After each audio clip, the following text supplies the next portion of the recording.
guys, ini adalah program asal-usul channel Historia.id. Jangan lupa subscribe dan aktifkan notifikasinya ya. Pernah mengikuti kegiatan pramuka? Pramuka merupakan singkatan dari Praja Muda Karana yang berarti jiwa muda yang suka berkarya. Termasuk salah satu kegiatan positif yang dapat membina karakter dan kecakapan kaum muda. Sejarah pramuka sendiri berasal dari Robert Baden-Powell yang ingin membina karakter remaja-remaja Inggris.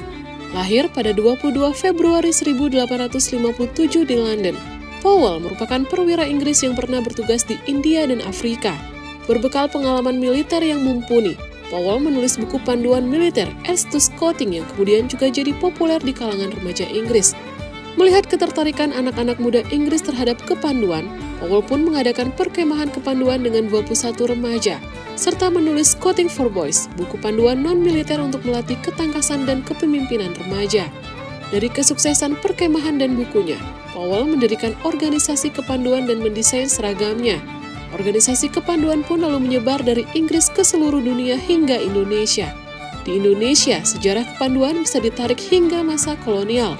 Dimulai dari dibentuknya cabang Nederlandes Padvinder Organisasi di Hindia Belanda pada 1912, Mangkunegara VII lalu membentuk Javaanse Padvinders Organisasi yang memicu pembentukan organisasi sejenis di berbagai wilayah Hindia Belanda. Namun, karena Belanda kemudian melarang organisasi yang bukan milik Belanda memakai istilah Padvinder, Kiai Haji Agus Salim pun menggantinya dengan Pandu atau Kepanduan untuk organisasi milik Indonesia. Pasca kemerdekaan, tokoh-tokoh kepanduan berkumpul dalam Kongres Kesatuan Kepanduan Indonesia di Solo. Dari kongres tersebut lahirlah organisasi kepanduan yang bersifat nasional, yaitu Pandu Rakyat Indonesia. PRI pun jadi satu-satunya organisasi kepanduan yang telah ditetapkan dengan keputusan Menteri Pendidikan, Pengajaran, dan Kebudayaan. Meski demikian, rumitnya kondisi pada masa agresi militer Belanda membuat organisasi kepanduan lain kembali muncul. Kondisi itu membuat pemerintah mengizinkan pembentukan organisasi kepanduan lain di luar PRI. Namun saat organisasi kepanduan jadi sangat banyak, pada 1961 Soekarno mengumpulkan tokoh-tokoh dan pemimpin kepanduan di Istana Negara.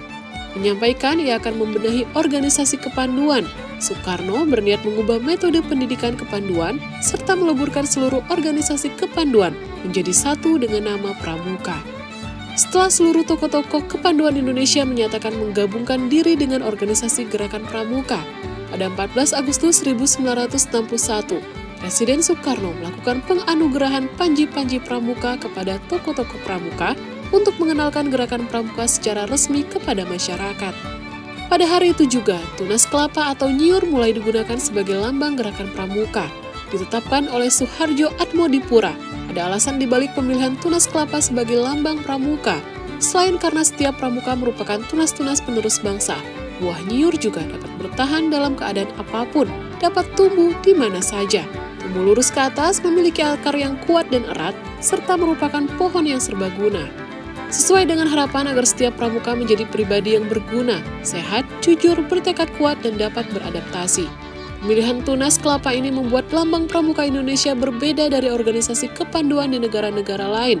Karena lambang organisasi kepanduan negara-negara lain kebanyakan berasal dari simbol WOSM yang berupa kelopak bunga berwarna putih dengan warna dasar ungu.